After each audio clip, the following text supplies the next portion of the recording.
Ceci est un livre audio autogénéré par Google.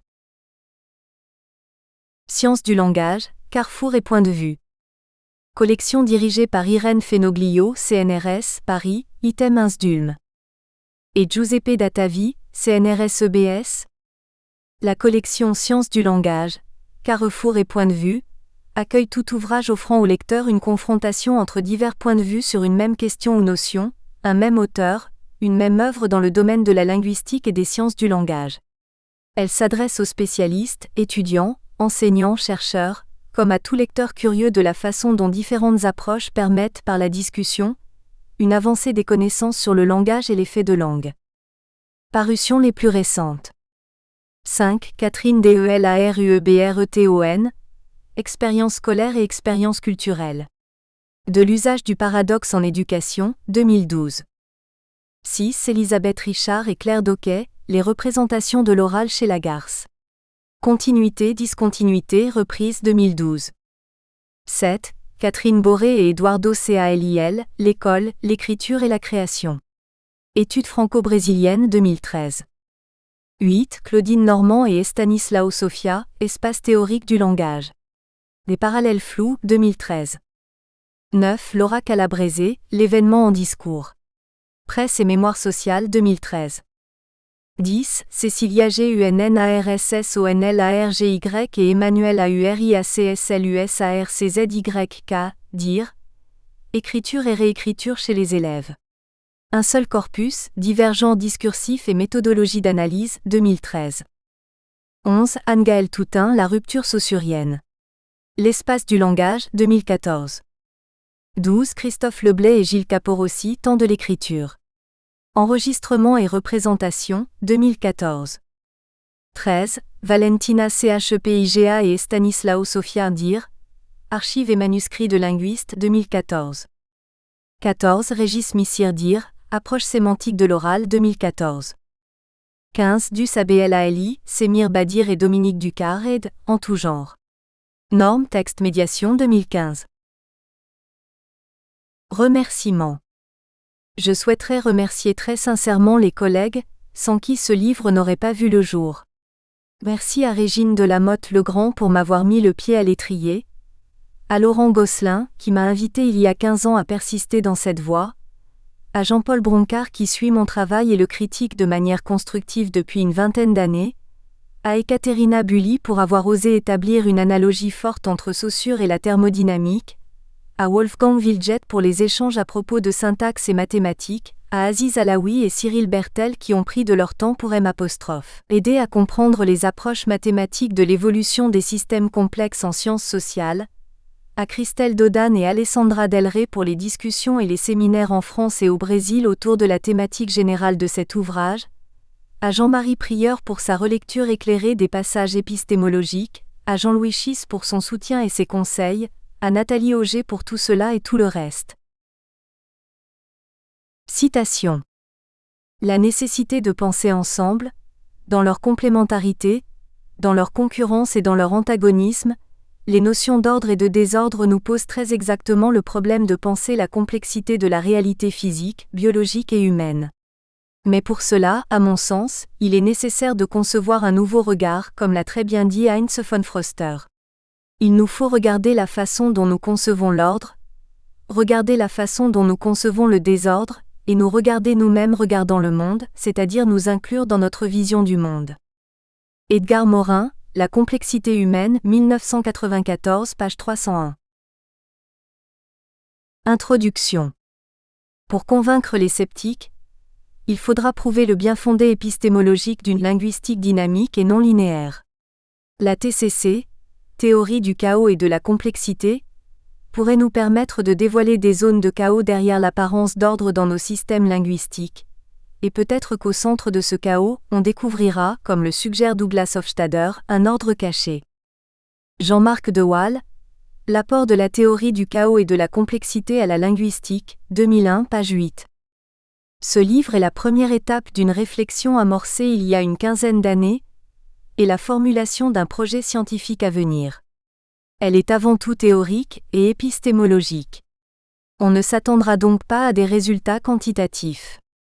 Cet aspect sera traité dans le futur, lorsque les diverses observations et expérimentations seront menées au sein d'un programme de recherche interdisciplinaire.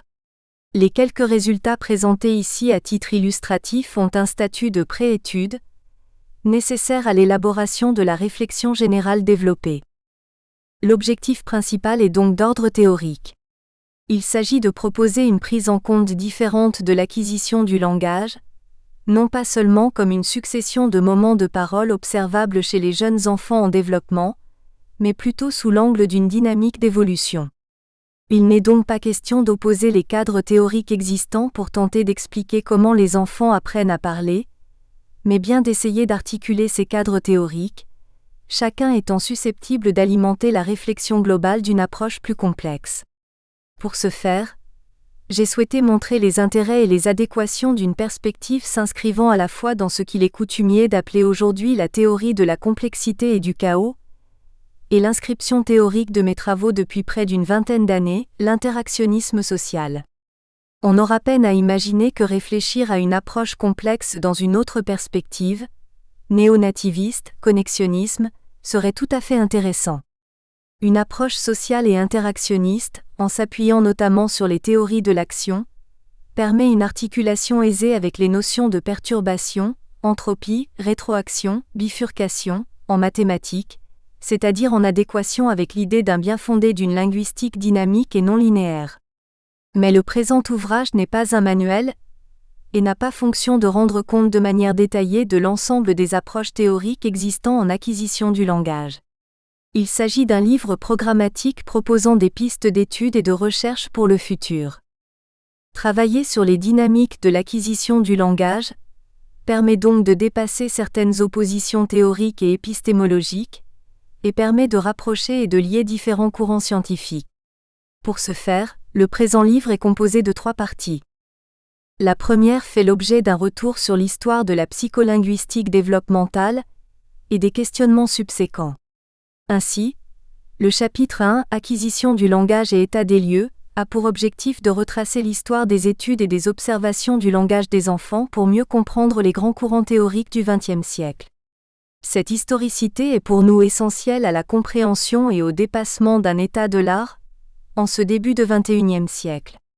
Le chapitre 2 aborde des questions méthodologiques et épistémologiques, notamment liées au domaine de l'acquisition du langage, en particulier au sujet des corpus et des méthodologies de recueil et d'analyse des données.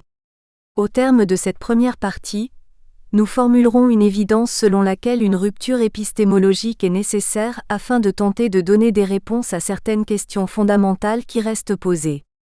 La deuxième partie, complexité et chaos, a pour principal objectif de présenter de manière générale tout en les reliant au développement psycholinguistique, les intérêts générés par les théories du chaos et de la complexité ainsi. Le chapitre 1, Système complexe et théorie du chaos, part des apports de la méthode d'Edgar Morin en insistant sur l'objectif de reliance. Puis nous expliquerons en quoi les concepts liés aux théories du chaos, notamment la théorie des systèmes dynamiques non linéaires, sont susceptibles d'apporter à notre problématique générale des pistes de réflexion pertinentes et innovantes. Le chapitre 2, Évolution non linéaire du langage. Exemple du développement phonologique, est une illustration de la faisabilité d'adapter au développement langagier les notions évoquées dans le chapitre précédent. Il est possible de considérer le langage comme un système complexe dans la dynamique et non linéaire, en étudiant les processus de structuration et l'évolution de l'état de désordre qui le caractérise. Enfin, dans une troisième partie, une hypothèse théorique et épistémologique, nous poursuivrons la formulation de notre hypothèse théorique en insistant tout d'abord, dans le chapitre 1, le rôle de la prise de conscience dans le développement du langage, sur quelques principes que nous avions déjà mis en évidence dans des études antérieures. L'étude de l'émergence et du développement de la conscience langagière linguistique, et générale, de l'enfant en construction peut endosser le rôle d'indicateur à étudier pour mieux comprendre les dynamiques d'évolution sur le plan psycholinguistique. Nous commencerons alors dans le chapitre 2, Développement, structure et chaos, ce travail de reliance indispensable à toute perspective complexe d'un objet complexe. La mise en évidence d'une non-linéarité dans le développement moteur chez un jeune enfant, contribue dans un premier temps à penser le développement de l'enfant, psychique et physique, de manière globale.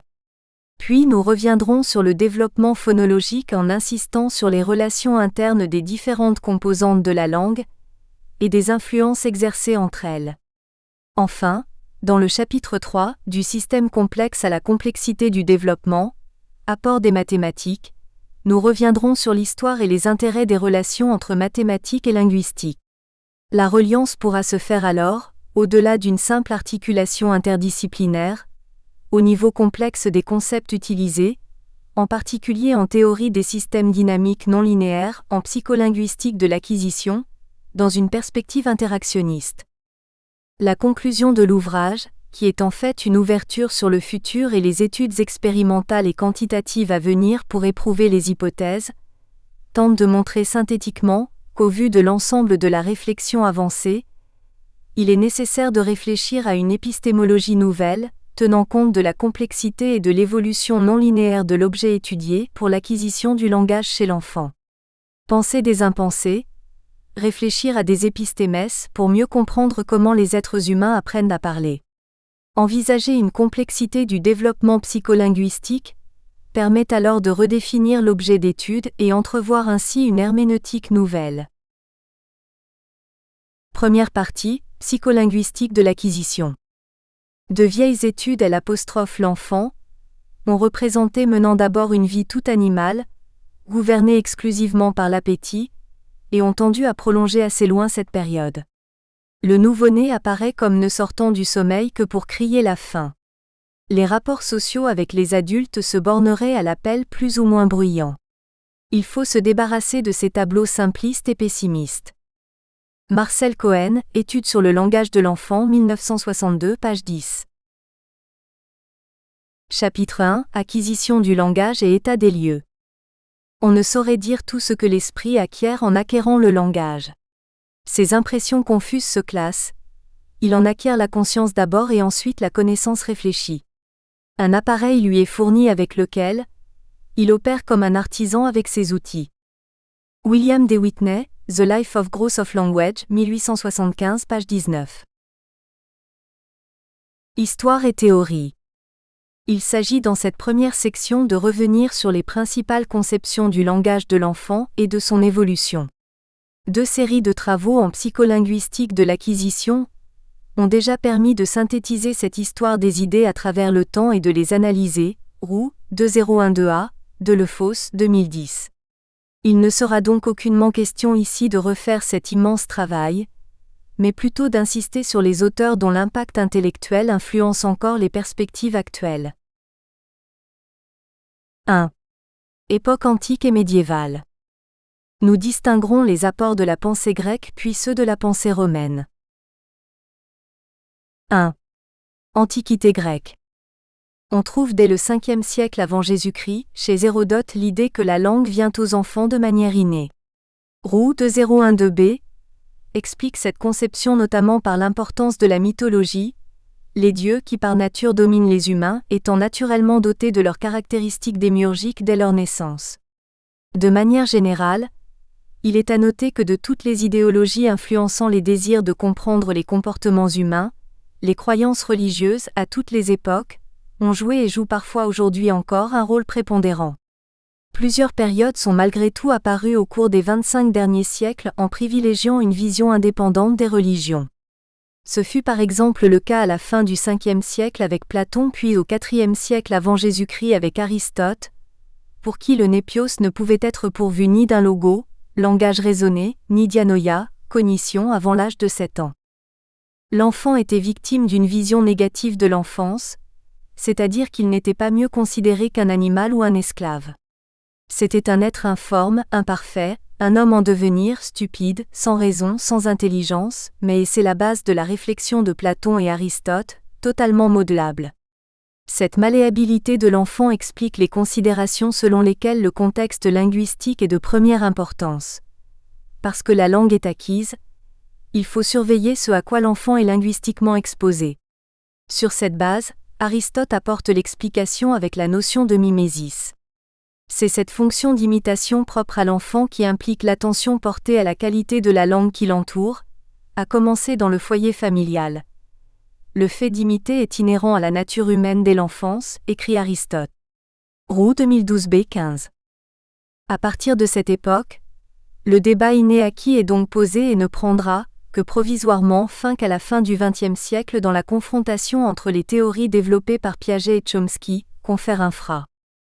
Dans le premier livre de la physique, Aristote note que l'enfant dans un premier temps nommera papa et maman, respectivement tous les hommes et toutes femmes, et qu'il sera capable plus tard de les distinguer. Ce n'est qu'au moment où l'enfant accède au logo à 7 ans, que les différentes catégories exprimées par la voix, phonèmes, auront une résonance plus cognitive et permettront d'atteindre le niveau de la dianoïa. Il nous semble important d'insister ici sur le fait qu'une première élaboration de concepts se met en place et gardera une influence réelle par la suite. Ainsi, le langage, en tant que tel, n'existe pas dans les textes grecs.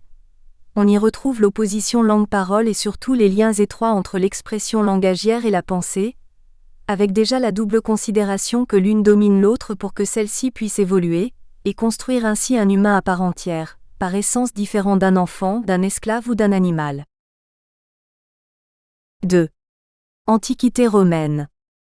La civilisation latine, fortement héritée du monde grec, trouve également dans sa mythologie une reproduction de l'innéisme naturel pourvoyant l'être humain, romain, de capacité de parole. Si on retrouve l'équivalent de népios, enfant en latin, pour caractériser l'enfant de 0 à 7 ans, la curiosité des penseurs romains, tout comme leurs prédécesseurs grecs, les incite à observer de plus en plus finement l'évolution et les processus des productions langagières observables lors de ce passage déterminant. Notamment au passage que ce seuil critique correspond chez Piaget au passage du niveau préopératoire au niveau des opérations concrètes, confère infra, c'est-à-dire à l'âge de raison, dans l'imaginaire populaire. Ainsi, afin de parfaire l'enseignement de l'art oratoire, Quintilien s'interroge sur le fait que dès la naissance, il doit être possible d'intervenir afin de permettre aux futurs adultes de maîtriser l'art du logo pour mieux se rapprocher des dieux. Son thème premier à ce niveau, sur les bases de la réflexion grecque, est le contexte langagier dans lequel l'enfant évolue. Avant tout que les nourrices ne parlent pas une langue incorrecte. Ce sont elles que l'enfant entendra en premier lieu. C'est leur vocabulaire qu'il s'efforcera de reproduire et d'imiter, et par nature, nous gardons de façon très tenace les impressions rudimentaires de notre enfance. Donc, que l'enfant ne s'accoutume pas, même quand il ne parle pas encore, à un langage qu'il lui faudra désapprendre. Cette réflexion de Quintilien est centrale et reprend en implicite la problématique de la mimésis. C'est parce que l'enfant imite qu'il faut surveiller le langage de ceux qui l'entourent, et pour qu'il développe le meilleur langage possible, il faut lui fournir le meilleur entourage langagier possible. Dans la réflexion générale de Quintilien, on peut retrouver finalement ce qui est en relation avec le devenir citoyen.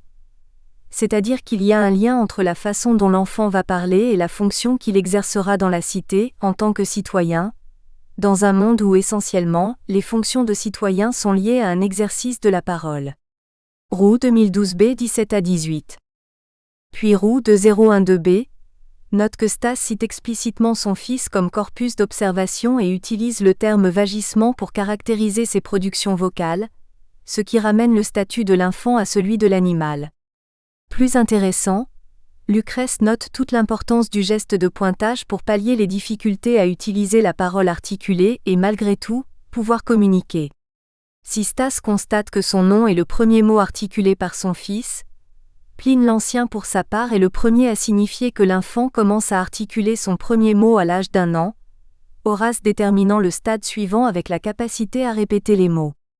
Par quel truchement ce petit enfant produit-il son premier mot à l'âge d'1 an, puis est capable de répéter d'autres mots, tout en étant considéré comme un enfant, un être non parlant? Le passage à la parole proprement dite devient alors possible pour des raisons linguistiques, mais également physiologiques. Les raisons linguistiques peuvent se traduire par les caractéristiques spécifiques de la parole des enfants.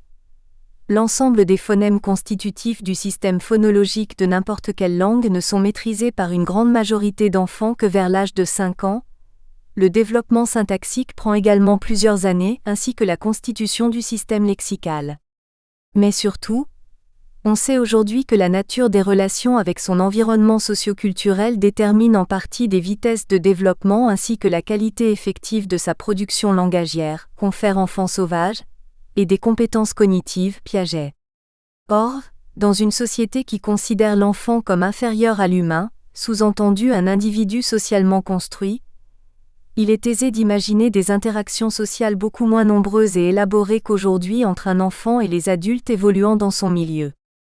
L'expression du sens ainsi qu'une maîtrise et une compréhension relative du monde, de soi et des usages langagiers traduisent, pour l'adulte de l'entourage, l'existence de capacités cognitives réelles, d'une pensée ordonnée.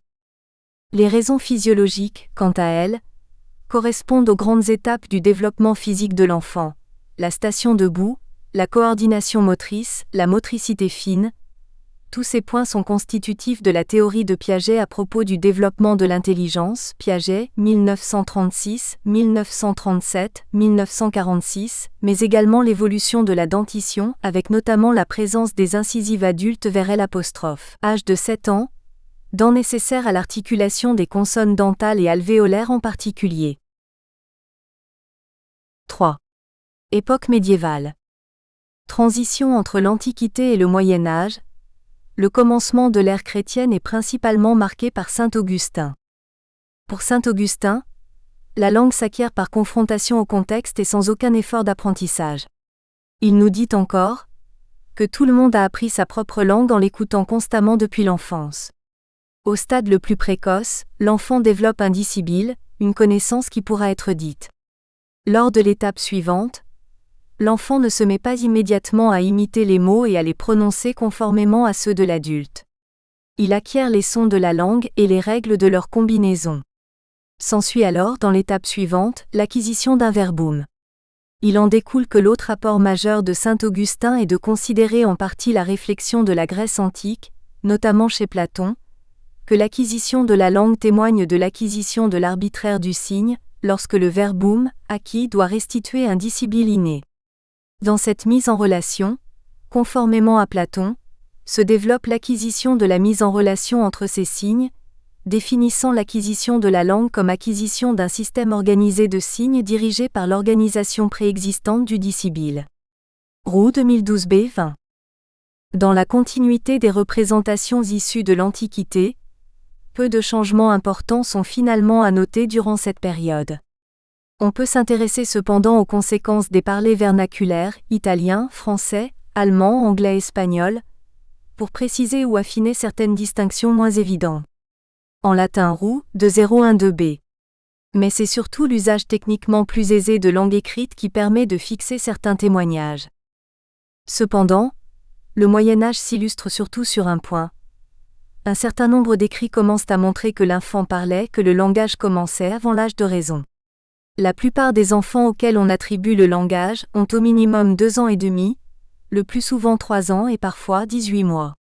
Le savetier franc avait une fille d'environ 3 ans, qui parlait très bien.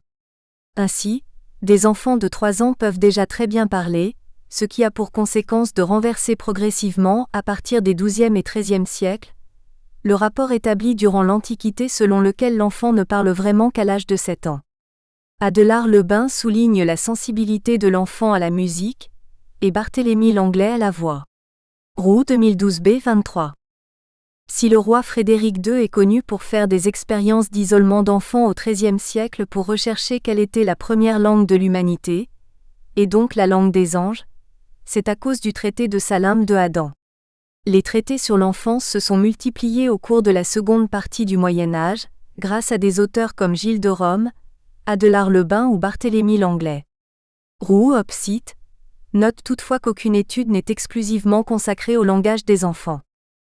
L'enfant accède à l'âge de raison, au loquéré, au verbum, à la parole malgré la persistance de quelques mots enfantins.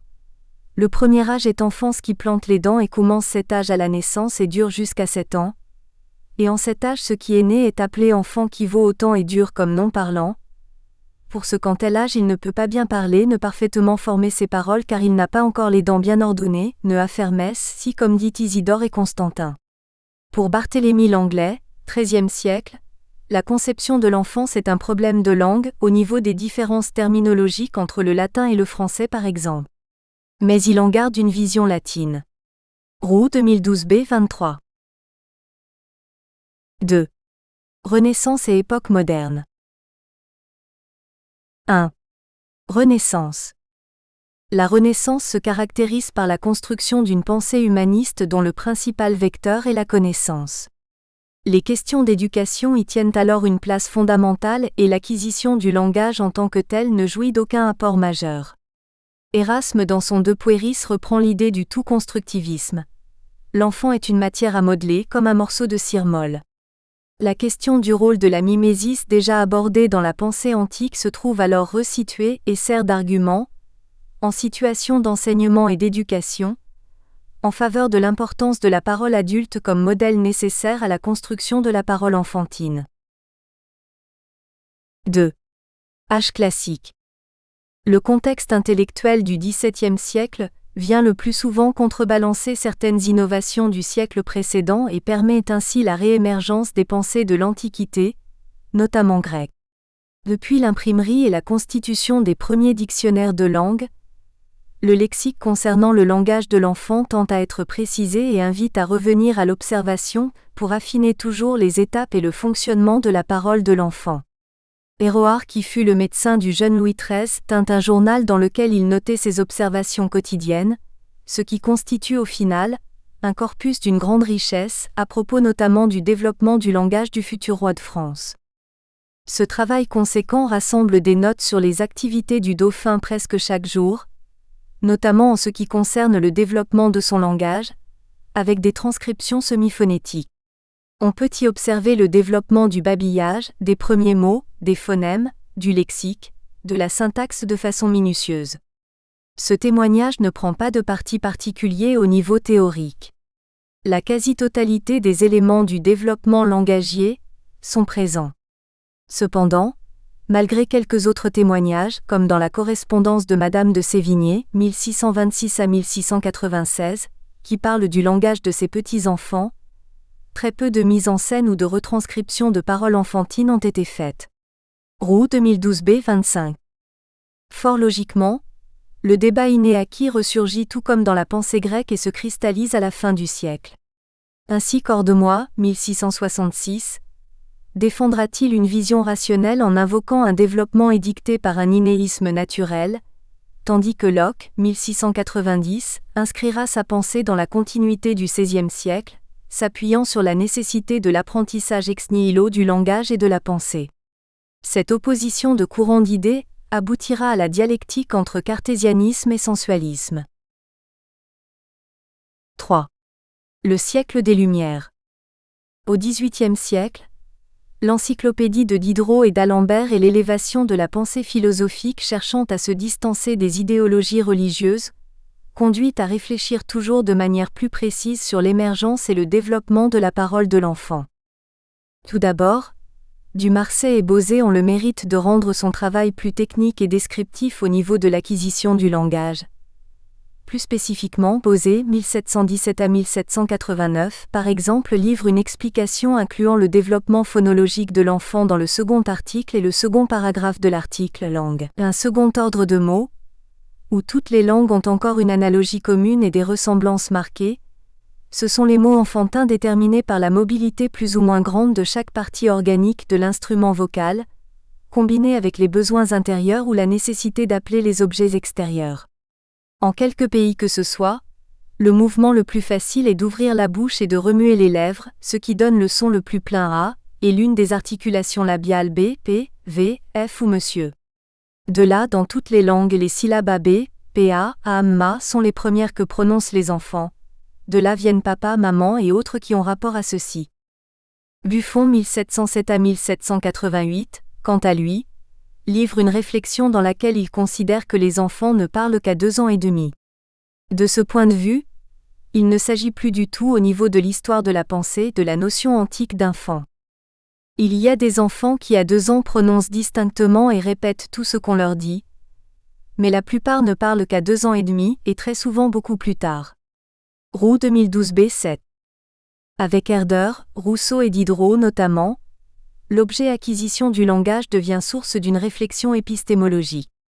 La problématique entre le développement ontogénétique et phylogénétique du langage se construit alors progressivement. En d'autres termes, l'étude du développement du langage chez l'enfant peut-elle éclairer l'apparition et le développement du langage dans l'histoire de l'humanité ? Il s'agit bien entendu ici de marquer et de comprendre si l'être humain est une créature divine. Ce débat se poursuivra au XIXe et XXe siècle, Renan 1848, Revez 1950. C'est un aspect spéculatif, mais qui met en avant l'acquisition du langage comme source d'idées, de théories et de comparaisons. C'est dans ce cadre qu'Herder va répondre au paradoxe de Locke. Pour Herder, la vraie langue n'est pas cette langue de la nature. Les enfants balbutient le bruit de leurs émotions comme les animaux, mais la langue qu'ils apprennent des hommes n'est-elle pas une toute autre langue ? La langue est un caractère propre de l'humanité, une spécificité humaine. Le premier langage des enfants, commun aux animaux et aux premiers hommes sur Terre, est naturel, inné, mais son second langage, celui des hommes, est acquis et ne relève d'aucune influence du premier langage, il s'y superpose. Roux 2012b 28. Rousseau joue un rôle prépondérant à cette période. Dans l'Émile, Rousseau a recours à un procédé particulier puisqu'il invente un enfant pour en décrire l'éducation idéale. Mis à part ce procédé, il parle toutefois de son corpus. J'ai beaucoup vécu parmi les paysans et n'en ai jamais grasseyé aucun, ni homme, ni femme, ni fille, ni garçon. D'où vient cela ? Les organes des paysans sont-ils autrement construits que les nôtres ? Non, mais ils sont autrement exercés. Vis-à-vis de ma fenêtre est un tertre sur lequel se rassemblent, pour jouer, les enfants du lieu. Quoiqu'ils soient assez éloignés de moi, je distingue parfaitement tout ce qu'ils disent et j'en tire souvent de bons mémoires pour cet écrit. Tous les jours mon oreille me trompe sur leur âge. J'entends des voix d'enfants de 10 ans, je regarde, je vois la stature et les traits d'enfants de 3 à 4. Je ne borne pas à moi seul cette expérience. Les urbains qui me viennent voir et que je consulte là-dessus tombent tous dans la même erreur. Rousseau observe des enfants, les écoute et effectue directement des constatations et considérations théoriques. Pourtant, malgré son observation, Rousseau ne prend pas particulièrement de notes ou ne construit pas de journal sur l'acquisition du langage. Il ne constitue pas de corpus à proprement parler ni collecte des données. Roux 2012b 28 à 29. Cette collecte de données quasi systématique commencera à faire son apparition à la fin du XVIIIe et connaîtra une généralisation tout au long du XIXe siècle, ce qui aura comme conséquence de faire entrer les études sur le langage et la pensée, future linguistique et psychologie, dans l'ère scientifique proprement dite. La pensée s'organise pour déterminer et étudier des objets d'étude. Plus encore, des démarches et des méthodes pour réfléchir sur ces objets se développent et posent les prémices modernes des sciences de l'homme et de la société. Le premier temps commence avec un psychologue allemand Friedrich Tiedemann, 1781-1861, qui va constituer un journal sur le développement psychologique et langagier de son fils, avec par exemple cet extrait 11:26 th of July, so potatoes, and immediately said potatoes. Ce journal, très court, constitue toutefois une base particulièrement intéressante. Les principaux aspects du développement langagier sont abordés, comme le développement des sons, des premiers mots, des premières phrases. Dès lors, la distinction avec la période précédente peut être centrée autour de la question du corpus, avec la différence à la même période entre la méthode de Rousseau et la méthode de Tiedemann. Le journal va alors servir de transition marquante et permettre la considération progressive de l'émergence à la fois de l'acquisition du langage comme discipline et comme l'objet d'une pratique scientifique. Roux 012b, 29 à 30. 3. Objet d'étude et approche contemporaine. Victor de l'Aveyran, L'enfant sauvage étudié par Jean Itard, 1801, est un cas exemplaire d'étude se caractérisant par une visée méthodologique. L'étude pensée et organisée d'un individu permet non seulement de comprendre les fonctionnements psycholinguistiques de cet individu, mais également ceux de tout être humain. La question de la généralisation des résultats des observations se posera d'emblée. En quoi et jusqu'où l'étude d'un ou plusieurs individus est-elle extrapolable ? Une autre question méthodologique essentielle émerge également à cette époque. L'étude de cas permet d'envisager et de problématiser le développement psycholinguistique comme évolution ontogénétique. L'observation de situations pathologiques ou atypiques, enfants sauvages, surdité, bégaiement, etc., devient une méthode pour comprendre le fonctionnement-développement atypique du langage et de la pensée tout en produisant des connaissances en situation normée, de Gerando, 1827. Pour la première fois, d'une part, le développement du langage n'est plus pensé en fonction de l'âge de l'enfant mais en succession d'étapes, d'autre part, langage et pensée sont distinctement différenciés, le sourd-muet, par exemple, étant reconnu comme sujet pensant et conscient, tout comme l'enfant à la différence de la pensée aristotélicienne jusque-là dominante, Buffon 1749, Maine de Biran 1803. La nature de la dianoïa est alors explicitée à travers la relation entre pensée et langage, ce qui aboutit à la conceptualisation du signe linguistique comme objet psycholinguistique arbitraire et à acquérir, Whitney, 1875, Saussure, 1916. La conception évolutionniste de Darwin dont l'impact fut retentissant dans les années 1850, conduit à réfléchir sur l'évolution onto- et phylogénétique de l'humain, et pose les bases scientifiques définitivement alternatives aux idéologies religieuses, aux mythologies antiques et aux religions monothéistes. L'acquisition du langage devient un champ particulier de la psycholinguistique et un objet d'étude en tant que tel. Taine, 1876, poursuit ses observations sur sa fille dans la lignée de l'étude de Whitney, 1875, et Darwin, 1877, répondra à Taine en s'appuyant sur ses propres observations à propos de l'un de ses fils. Roux, 012b, note que ce dialogue scientifique constitue une étape importante dans la compréhension de l'accès à la signification et la conceptualisation de l'arbitraire du signe linguistique, Taine, 1876 puis Saussure, 1916. Hippolyte Taine, 1828 à 1893, va poursuivre la réflexion sur l'arbitraire du signe, tout comme Darwin 1809 à 1882, qui aura le même point de vue sur ce sujet. Parfois l'enfant invente non seulement le sens du mot, mais le mot lui-même. Plusieurs mots inventés par lui sont des gestes vocaux naturels. Concernant sa propre fille justement, Taine remarque qu'elle crée des mots comme thème qui pourraient englober plusieurs sens tels que donne, prend, voilà, regarde. Cette citation sert à illustrer que pour Taine et Darwin, l'enfant parle lorsqu'il est capable de créer, d'inventer des mots bien que n'étant pas encore catégorisables par l'adulte comme relevant de la langue maternelle de l'enfant. Ces créations, constituées d'une suite de sons récurrents et dans des contextes identiques, témoignant d'une intention de communication, sont pour ces penseurs déjà des signes linguistiques. Roux 2012b 32. L'influence des grands courants de pensée du XIXe en philosophie, psychologie, philologie aboutira à une toujours plus grande précision de la description de la parole enfantine ainsi que des relations psycholinguistiques entre langage et pensée, puis conscience. Pérez, 1882, en sa qualité de pédagogue, affine le regard sur la psychologie de l'enfant en comparant ce dernier aux animaux mais aussi aux adultes.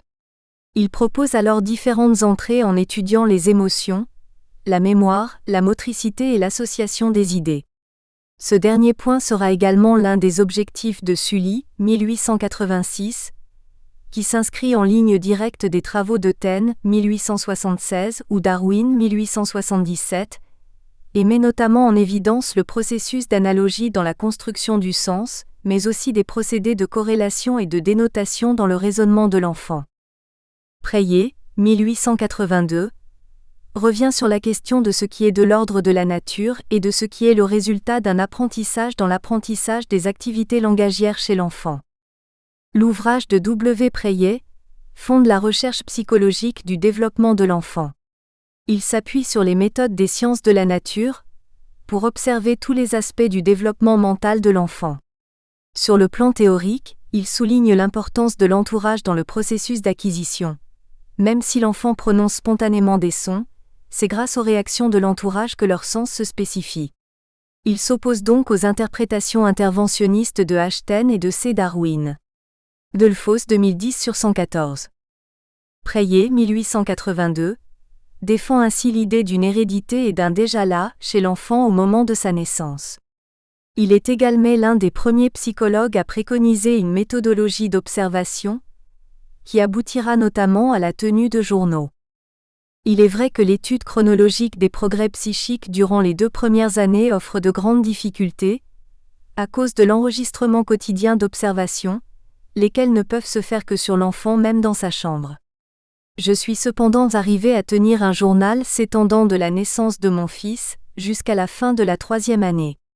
Comme j'observais, mon fils chaque jour, à 3 reprises au moins, le matin, le midi et le soir, comme je m'en occupais en cherchant à la protéger autant que possible contre les dressages accoutumés, je trouvais presque chaque jour un fait de psychogénèse à noter. Preyer, 1882, 8. Aux USA, Baldwin, 1895, sera le psychologue qui appliquera la vision darwinienne du développement psychique de l'enfant. Il cherchera à montrer en particulier les relations existant entre les développements mental et physique, mais aussi une certaine non-linéarité dans la dynamique de cette évolution. Pour Baldwin, la récapitulation est modifiée par plusieurs facteurs spécifiques à la race humaine. L'accommodation se manifeste chez l'enfant par des sauts qualitatifs. Il se passe directement de l'époque suggestive sensorimotrice à l'époque volontaire, en omettant la phase instinctive qui sépare ces deux époques dans la série phylogénétique. 24. Ces modalités de croissance particulières depuis le germe jusqu'à l'autonomie physique permettent à l'enfant une maturation psychique impossible chez les animaux. La période extra-utérine de l'enfance est à la période intra-utérine, toutes choses égales par ailleurs, ce que l'étendue de l'ontogenèse est à l'étendue de la phylogénèse. Nous espérons que vous avez apprécié cet aperçu. Pour continuer à écouter ce livre audio sur Google Play Livres, utilisez le lien dans la description de la vidéo.